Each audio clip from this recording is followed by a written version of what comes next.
அஸ்ஸலாமு அலைக்கும் வரஹ்மத்துல்லாஹி வபரகாத்துஹு. அன்புக்குரிய சகோதரர்களே, அருமை சகோதரிகளே, பொதுவாகவே கண்ணியமான வாழ்க்கை வாழணும்னு எல்லாருமே ஆசைப்படுவோம். கண்ணியம்னா ஒவ்வொருத்தவங்களுடைய பார்வையிலையும் ஒவ்வொரு விதமாக அது இருக்கும்.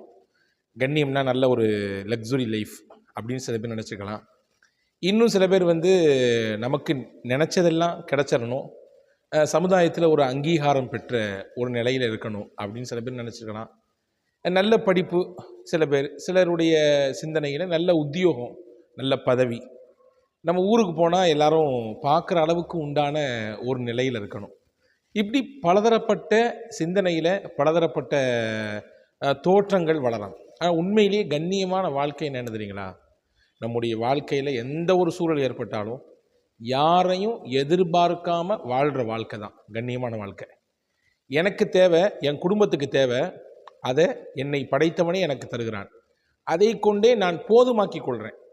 பிறர்கிட்ட போய் நான் கையேந்தலை, என் கஷ்டத்தை சொல்லி எனக்கு ஹெல்ப் பண்ணுங்கன்னு கேட்கலை, அல்லது ஒருத்தவங்களை எதிர்பார்த்து தான் என்னுடைய லைஃப் நடக்கணும் அப்படின்ற மாதிரி ஒரு சூழலை நான் ஏற்படுத்திக்கலை.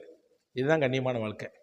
இது ஒவ்வொருத்தரும் கேட்கணும். நபிகள் ஸல்லல்லாஹு அலைஹி வஸல்லம் கேட்டிருக்காங்க, அல்லாஹும்ம இன்னி அஸ்அலுக்க, யா அல்லாஹ் உன்னிடத்தில் கேட்கிறேன், ஃபேரல் ஹைராத் நல்ல விஷயங்கள் செய்ய கேட்கிறேன், தற்கல் முன்கராத் தீயதை தடுக்க, தீயதை இருந்து தவிர்ந்து வாழ கேட்கிறேன். இப்படி நிறைய விஷயம் கேட்டிருக்காங்க இல்லையா? அதே மாதிரி ரசூலுல்லாஹ் கேட்ட முக்கியமான பிரார்த்தனைகளில் ஒன்று, வஅக்னினா பிஃபضலிக அம்மன் சிவாக், உன்னன்றி வேறு யாரிடத்திலும் நான் தேவையாகாமல் வாழ வேண்டும். உன்னிடத்தில் மட்டும்தான் நான் தேவையாக இருக்கணும். ஏன்னா அல்லாஹ் மட்டும்தான் சமது. சமதுன்னு பேர் வைக்கிறோமா இல்லையா? சமதுனா தேவையற்றவன், எந்த தேவையும் அவனுக்கு கிடையாது. ஆனால் உலகத்தில் கூடிய எல்லாத்துக்கும் தேவை உண்டு. ஆனால் நம்ம தேவையை நம்ம படைச்சவன்ட்ட மட்டும்தான் சொல்லணும். அதை தாண்டி வேறு இடத்துலையும் சொல்லக்கூடிய ஒரு சூழல் எனக்கு உருவாகக்கூடாது அப்படின்ற சூழலாக கேட்டிருக்காங்க. அப்போ எல்லாருமே இந்த விஷயத்தில் நம்ம கவனத்தோடு இருக்கணும். அதுக்காக வேண்டி எல்லா இடத்துல கேட்கணும். தமிழில் சொல்லுவாங்க தெரியுங்களா, கொடுக்குற தெய்வம் கூரையை பிச்சுக்கிட்டு கொடுக்குன்னு சொல்லுவாங்க. நீங்கள்லாம் பார்க்குறத பார்த்தா எங்கெங்க கூரையை பிச்சுக்கிட்டு மழை துளி தான் பெய்யுது, மழை பெஞ்சாதான் மழை கொட்டுன்னு கொட்டி சில சமயங்களில் கூரையை கூட பிச்சிருது அப்படின்னு பார்க்குற மாதிரி தெரியுது. இல்லைங்க, நிச்சயமாக அல்லாஹ் கொடுக்க நாடினால் எப்படியும் தருவான். ஒரு நிகழ்ச்சி, நபிகளின் காலத்திலே நடந்த ஒரு நிகழ்ச்சி. நபிகள் ஸல்லல்லாஹு அலைஹி வஸல்லம் அவர்கள் வீட்டுக்கு வருகிறார்கள். ஒரு வீட்டுக்கு விருந்தாளியின் ஒரு சில நபர்கள் விருந்தினர்களாக நபிகள் நாயகத்தினுடைய வீட்டுக்கு வந்திருக்கிறாங்க. இப்போ நபி ஸல்லல்லாஹு அலைஹி வஸல்லம் அவர்கள் வீட்டுக்குள்ள தன்னுடைய துணைவியார்கிட்ட கேட்குறாங்க, ஏதாவது இருக்கா? நம்ம வீட்டுக்கு விருந்தினர்கள் வந்திருக்கிறாங்க. விருந்தினர்கள் என்பவர்கள் அல்லாஹுவின் அருளை கொண்டு வருபவர்கள். எனவே அவங்க வர்றதை பிரியப்படணும். வந்துட்டாங்களே அப்படின்னு சொல்லி கையை பிணையக்கூடாது. வந்தால் அவங்களோடு சேர்த்து அல்லாஹ்வின் அருளும் நமக்கு வருது. அந்த புரிதல் ஒவ்வொரு முஸ்லீமுக்கும் வேணும். மட்டுமில்லை, ரசூலுல்லாஹ் சொன்னாங்க, அவங்க வரும் பொழுது அவங்களுக்கான ரிசுக்கையும் கொண்டு வராங்க, உங்களுக்கான ரிசுக்கையும் அவங்க தான் சேர்த்து கொண்டு வராங்க. எவ்வளோ அற்புதமான வார்த்தை பாருங்க. அப்போ ரசூலுல்லாஹ் கேட்குறாங்க, வீட்டில் துணையார்கிட்ட ஏதாவது இருக்குதான்னு கேட்குறாங்க. மா இந்தனா ஷை, எதுவுமே இல்லையே, வீட்டில் கொடுக்குற மாதிரி எதுவுமே இல்லையே. அப்போ ஒரு அழகான ஒரு துவா ஓதுனாங்க. நபிகள் நாயகம் ஸல்லல்லாஹு அலைஹி வஸல்லம் துவா ஓதுனாங்க. என்ன துவா ஓதுனாங்க? இதையும் நம்முடைய வாழ்க்கையில் நம்ம ஓதிட்டு வந்தோம்னு சொன்னால் எல்லா நேரத்திலும் அல்லாஹ் அவனிடத்தில் இருந்து மட்டும் தருவான், யாரிடத்திலும் நம்மை கேட்க வைக்க மாட்டான். எப்பொழுதும் மழை போன்று பொருளாதாரத்தை, தேவையான ரிசுக்கை அல்லாஹ் கொடுத்து கொண்டே இருப்பான். ஒரு சின்ன புரிதலுக்காக வேண்டி சொல்கிறேன். நிறைய பேர் ரிசுக் அப்படின்னா சாப்பாடுன்னு நினச்சிருக்காங்க. அப்படி இல்லை. ரிசுக் அப்படின்னா வாழ்க்கைக்கு தேவையான எல்லாமுமே ரிசுக் தான். தமிழில் சொல்வதானால் வாழ்வாதாரம் சொல்லுவாங்க. வாழ்க்கைக்கு எதுவெல்லாம் மூலாதாரமாக இருக்குதோ எல்லாமே ரிசுக்கு தான்.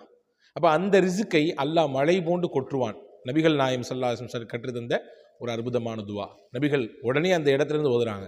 வீட்டில் எதுவுமே இல்லை அப்படின்னு சொன்ன உடனே நபிகள் ஓதுனாங்க, அல்லாஹும்ம இன்னி அஸ்அலுக மின் ஃபضலிக வ ரஹ்மதிக லா யம்லிகுஹா ذلك இல்லா அன்த.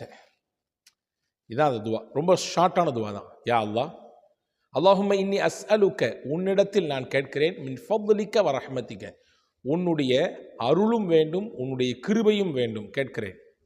லா யம்லிகுஹா ذلك இல்லா அன்த, இந்த அருளுக்கும் கிருபைக்கும் உன்னை தவிர வேறு யாரும் சொந்தம் கொண்டாட முடியாது. நீ தான் அதற்கு சொந்தக்காரன். எனவே அதை எனக்கு கொடு என்று கேட்டார்கள். கேட்ட அடுத்த நிமிஷம் வீட்டு வாசல் தட்டப்படுது. நபி ஸல்லல்லாஹு அலைஹி வஸல்லம் போய் வீட்டு வாசலில் போய் திறக்கிறாங்க.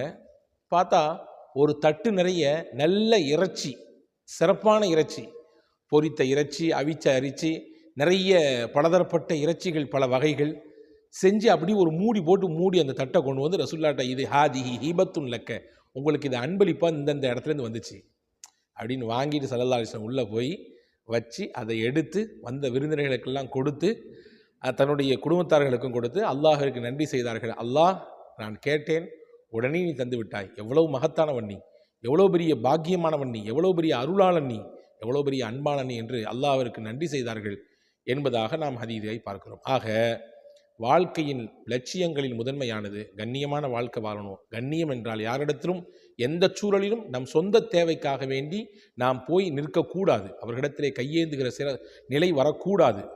அந்த கண்ணியமான வாழ்க்கையை பெறுவதற்கும் மழை போன்று ரிஸ்க் நம்மை வந்தடைவதற்கும் கொட்டென்று கொட்டுவதற்கும் நாம் மேலே சொன்ன அந்த துவாவை கவனத்தில் கொள்ளுங்கள். வாழ்நாளில் தொடர்ச்சியாக ஓதுவதற்கு முயற்சியுங்கள். வல்ல அல்லாஹ் அவன் நம்மை வாழ வைக்கும் காலம் வரை கண்ணியமாக வாழ வைப்பானாக. தன் அருள்மறையில் நம் யாவரையும் நினைய வைப்பானாக. வஸ்ஸலாம். அஸ்ஸலாமு அலைக்கும் வரஹ்மத்துல்லாஹி வபரகாத்துஹு.